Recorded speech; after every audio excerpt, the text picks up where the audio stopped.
Kuya Pao, may nag-message pansaro. Di ko dahil mention ng name niya.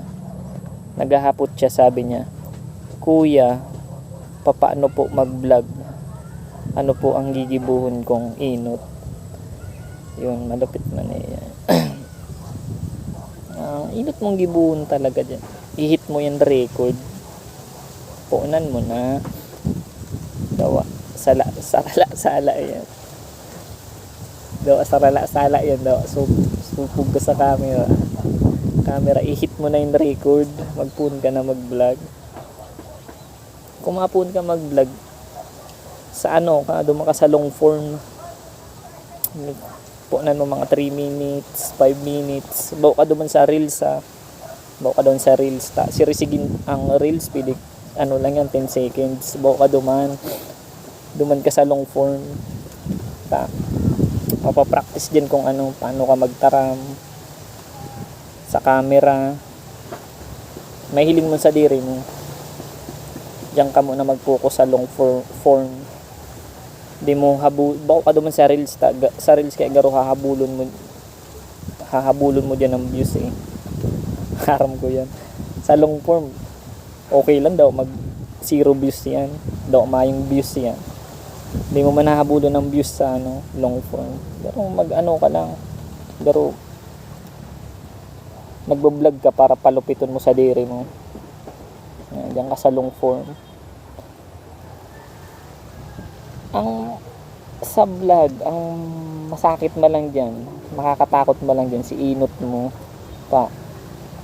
Siyempre, supog ka ano. Ang iba nga ng mga ano, may social media, naka-private. Siyempre, supog. Ang masakit yan, si inot mong upload.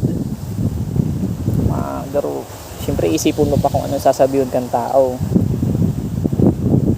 Pag in-upload mo, tapos mayong ano, in-upload mo na baga, tapos mayong views, tapos sa mga comment negative, pabayaan mo lang to. Duman ka makakakuhang ano, mga detalye, mga data, dahil duman sa sala mong nagibo na korok na content.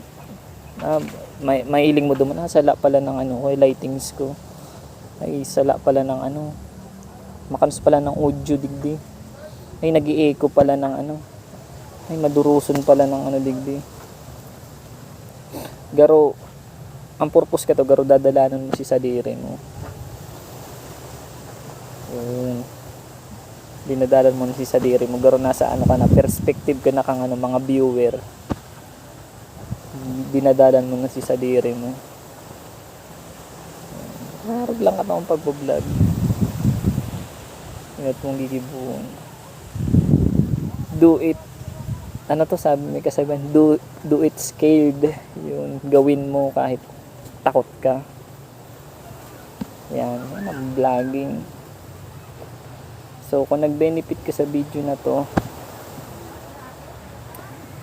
daw di mo na ako i-follow, mag-ano ka lang, mag-comment ka na lang sa comment section kung ano pang gusto rin dong ano, i-topic ta. Basta about lang sa ano, sa content lang. Pwede man tips kung anong gusto rin do. Pero ang sisimbagon ko lang dyan, si kaya ko lang, hindi ko man aram ang ano, hindi ko man aram ang gabos na topic, si aram ko lang.